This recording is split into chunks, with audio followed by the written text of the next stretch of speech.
इस प्रकार से आप लोग जानते हैं और बहुत ज्यादा इसके व्याख्यान की आवश्यकता नहीं है, निरंतर सुधार की व्यवस्था की गई है।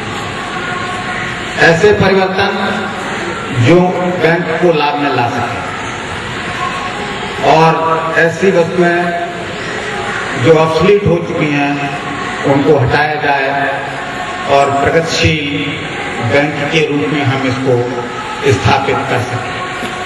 इसके बावजूद भी अभी हमारे सामने बहुत सारी चुनौतियां हैं जिनको हमें केवल फेस करना है बल्कि उनका समाधान करना है।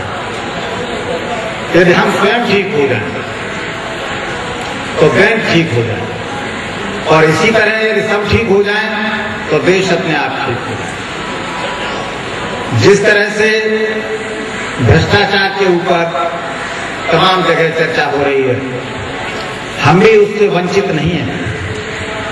हमारी शाखा पर कोई किसान आता है, कोई मजदूर व्यक्ति आता है और यदि वो ये सोचता है कि मुझे यहां से कोई राहत मिलेगी, लेकिन उसे एक गिलास पानी भी पीने को नहीं मिलता, तो बड़े वो दुखी मन से जाता है और उस समय उसके मन से निकलने वाली जो आह होती है वो निश्चित रूप से प्रतिकूल प्रभाव डालती है। इसलिए कभी भी कोई ऐसा आदमी आता है तो हमको चाहिए कि हम सबसे पहले उसे पानी के लिए पूछें, बैठाएं, उसकी समस्या का समाधान करें। हमने ऋण वितरण संबंधी बहुत सारे प्रपत्रों का सरलीकरण किया है, अलग अलग जिम्मेदारियां सौंपी हैं। वसूली के संबंध में भी परंपरागत जो तरीके हैं उनको त्याग कर या उनका सामंजस्य स्थापित करते हुए कुछ नई तकनीकों को ईजाद करके उनमें सम्मिलित किया है, जिसके अच्छे परिणाम आए हैं। लेकिन हमें अपनी मानसिकता बदलने की बहुत बड़ी आवश्यकता है, क्योंकि जब भी हम कोई नई चीज लेते हैं तो उसका विरोध हमेशा होता है। मुझे अच्छी तरह याद है जब ब्लैक एंड व्हाइट टीवी आया था तो बड़ा सख्त विरोध आया था कि समाज बिगड़ जाएगा, लेकिन आज समाज कितना बिगड़ा है ये सब जानते हैं। समाज ने अपने को उस हिसाब से परिवर्तित कर दिया और अगर ये कहा जाए कि समाज जिस ढोंग और आडंबर से ढका हुआ था उससे मुक्त होते हुए प्रगतिशील समाज की ओर बढ़ा है तो इसमें कोई अतिशयोक्ति नहीं होगी। तो जब भी कोई नया काम आता है तो उसका विरोध होता है। हमने भी बहुत सारे परिवर्तन किए हैं और आगे भी करने का विचार है। उसमें सब लोगों की टीम स्पिरिट की भावना चाहिए। निश्चित रूप से हम आगे बढ़ेंगे। अब तक जो हम लोगों ने स्टेप लिए हैं उसमें सब लोगों ने मिलजुल कर काम किया है और उसके बहुत अच्छे परिणाम आए। यदि हम एक अच्छा बैंक ग्रामीण क्षेत्रों में स्थापित कर सकें और हमने जो कुरीतियां विकसित की हैं उनको हम छोड़ सकें और जिन कुरीतियों से हमारा सदस्य जो हमारे परिवार से जुड़ा है वो यदि उससे मुक्ति पा सकता है तो निश्चित रूप से हम एक अच्छे बैंक के रूप में प्रतिष्ठापित होंगे। तमाम विपरीत परिस्थितियों में फाइनेंस की समस्या उत्पन्न हुई, लेकिन उसका समय समय पर समाधान खोजा गया और लोकल स्तर पर वो परेशानी नहीं परिलक्षित होने दी गई। हमने उसकी कोशिश की और उसमें सफलता मिली। फिर भी अभी बहुत सारे रोड़े हैं जिनको हमें पार करना है और पार करके ही आगे बढ़ना है। छोटी छोटी बातों को लेके, चाहे वो ट्रांसफर से संबंधित हो, चाहे संगठनों से संबंधित हो, चाहे वित्तीय हो, चाहे सामाजिक हो, चाहे प्रशासनिक हो, उन सब में हमने मिल बैठकर कोशिश की है उनका निदान किया जाए और सफलताएं मिलती है।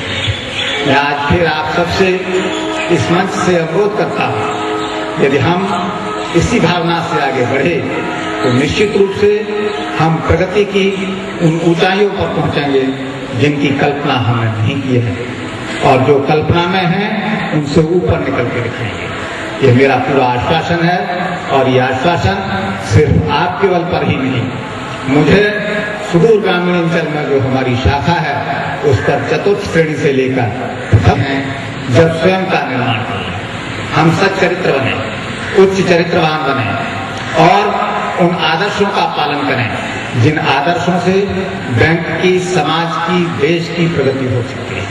केवल भाषण देने से कुछ नहीं होगा। हम वो एजेंसी हैं जो ग्रामीण क्षेत्रों में जाके सारी नीतियों का एग्जीक्यूशन करते हैं। हम जो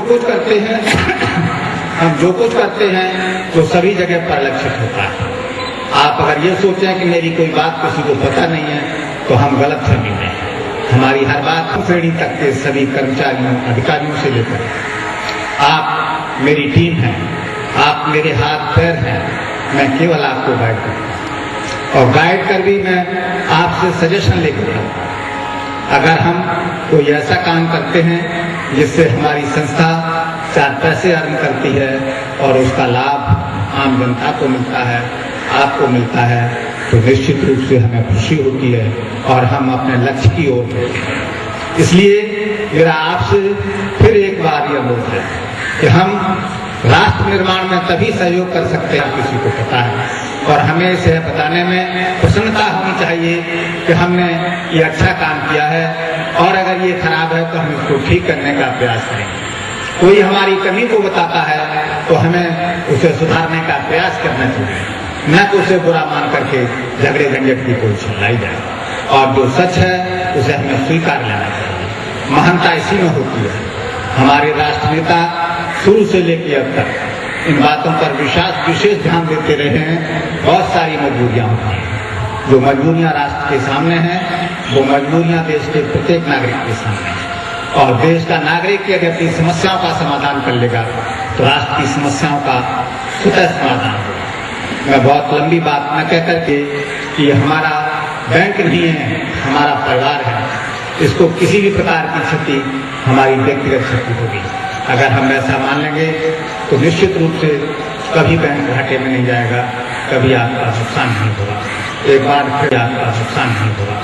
एक बार फिर मैं आप सबको इस स्वतंत्रता दिवस की हार्दिक शुभकामनाएं देते हुए इस उम्मीद के साथ कि आप उन आदर्शों, उन सिद्धांतों, उन मर्यादाओं का परिपालन करेंगे जिनके लिए हमारे देश के अमर शहीदों ने, चाहे वो महात्मा गांधी हों, चाहे भगत सिंह, सुभाष चंद्र हों, चाहे अन्य लोग हों, और चाहे आज वो लोग हों जो बड़े बड़े महल बना रहे हैं और ऊपर से गिर के शहीद हो जाते हैं, खेतों में पानी लगाते समय सांप काटते थे।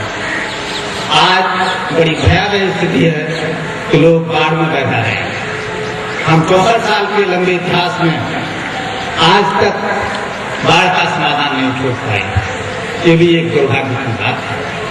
लोग साल भर में मकान बनाते हैं और इन 2 महीनों में बह के बराबर हो जाते हैं। उनके लिए कोई आवास योजना नहीं। सरकार की आवासीय योजनाएं किसकी भेंट चढ़ती हैं पता नहीं, लेकिन जब झुग्गी झोपड़ियों को देखते हैं तो पता चलता है कि योजनाओं का लाभ नहीं मिलता। आज उन झोपड़ियों में जलाने के लिए न तो लकड़ी है न मिट्टी का तेल है, फिर भी वो संतोष की नींद सोते हैं। वो हमारे साथी हैं, हमारी तरह देश के नागरिक हैं। हम जो कुछ कर रहे हैं कि मदद की आवश्यकता होगी तो निश्चित रूप से मुझे आशा ही नहीं बल्कि पूर्ण विश्वास है कि आप प्रेरित होंगे और कुछ न कुछ ऐसा करेंगे। और मेरी इन भावनाओं को जो कर्मचारी किसी कारणवश आज नहीं है या संस्थाओं की शाखाओं पर हैं वहां तक पहुंचाएंगे, और इस पर अगर अमल करेंगे तो हम प्रगति के उन आयामों को छुएंगे जिनकी अभी हमने कल्पना नहीं की है। जय भारत, जय हिंद। साथियों, हमारे साथ में बैंक के दीवान कवि पथिक जी हैं, कबीर आलम जी हैं, महबूब आलम जी हैं। कबीर आलम जी ने तो हमारी बैंक की डॉक्यूमेंट्री फिल्म में काम किया जो यहाँ से लेकर जिनेवा तक दिखाई जाएगी। और इसके अलावा पथिक जी बहुत अच्छे कवि हैं, उनकी रचनाओं में एक दम है, एक प्रेरणा है। हम चाहते हैं कि इन सारे लोगों को सुनने के लिए आप वहीं पहुंचे।